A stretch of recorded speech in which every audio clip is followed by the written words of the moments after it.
12,000 case सामने आए हैं। 24 घंटे में 3,980 मरीजों की मौत। कल दुनिया में महामारी से जान गंवाने वाला हर चौथा इंसान भारतीय है। यह हैरान करने वाली खबर मैं एक बार फिर से बताना चाहूंगा। कल दुनिया में कोरोना महामारी से जो भी मृत्यु हुई है उसमें हर चौथा इंसान भारतीय है। यह हैरान करने वाली खबर मैं आपके सामने लेके आ रहा हूं। और यहां पर इसके साथ ही मैं आपको बिग वॉल पर लेके जाऊंगा। जरा सीधे आइए, जो हमारे पास अभी जो आंकड़े हैं इसको देखें और समझें। और इसके बाद में दो चीजें आपके सामने लेके आ रहा हूं, प्ले करें। यहां पर देखें, 5 मई को कोरोना से मौत के मामले में टॉप 10 देशों में भारत नंबर 1 पर भारत आ गया। और ये नंबर 1 हमें पसंद नहीं है। थोड़ा जूम इन करें, मेरे कैमरामैन जो सतपाल है उनसे मैं बोलूंगा थोड़ा जूम इन करें जिससे कि फिगर्स हम ठीक से दिखा पाए। 3,980। नंबर 2 पे ब्राजील 2,791। और जहां पर 3,000 से ऊपर मौतें हो रही थी अमेरिका, वो 743 पर आ चुका है। और यहां पर देखिए उसके बाद अर्जेंटीना, मेक्सिको, कोलंबिया, रूस, टर्की, ईरान, पोलैंड। इतना ही नहीं, मैं आपके सामने एक और ग्राफिक्स लेके आ रहा हूं। इतने सारे आंकड़े आने के पीछे की वजह क्या है जरा देखें, प्ले करें इसको। 4 दिन में जैसे ही, और जूम इन करके दिखाइएगा इसको यहां पे, 4 दिन में जैसे ही टेस्टिंग बढ़ी। अब आप ये देखें, मैं यहां से शुरू करता हूं।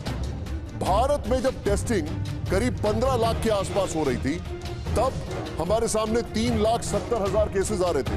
एकदम से टेस्टिंग गिरी, यहां पर देखिए, फिर 16 लाख, 3,55,000, 15 लाख, फिर 4 मई को 15 लाख टेस्टिंग हुई, 15,41,000।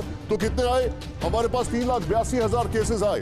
और यहां पर जैसे ही टेस्टिंग बढ़ी, आज 5 मई को 19 लाख के ऊपर टेस्टिंग गई है, करीब 19.25 लाख।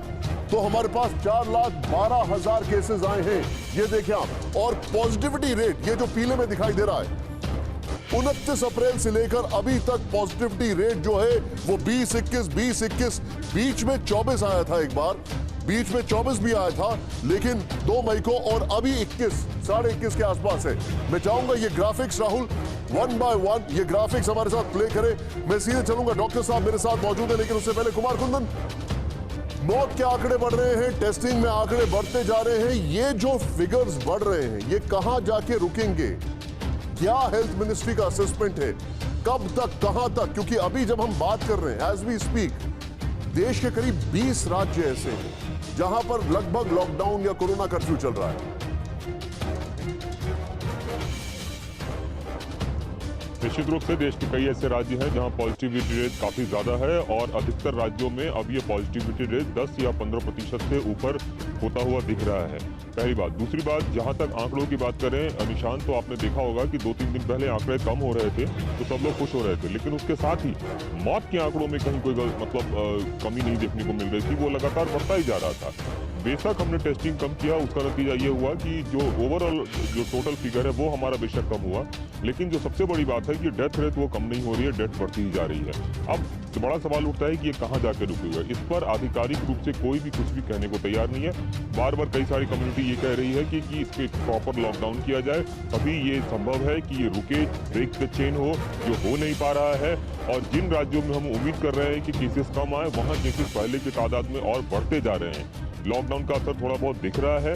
अब बड़ा सवाल यह है कि क्या सरकार पूरे लॉकडाउन पे विचार कर रही है या नहीं। लेकिन इन सब के बीच जो सबसे बड़ा सवाल यही है, और जिसका जवाब किसी के पास नहीं है, कि ये कहां जाके रुकेगा। अब तो उल्टे सरकार ये कह रही है कि वेब 3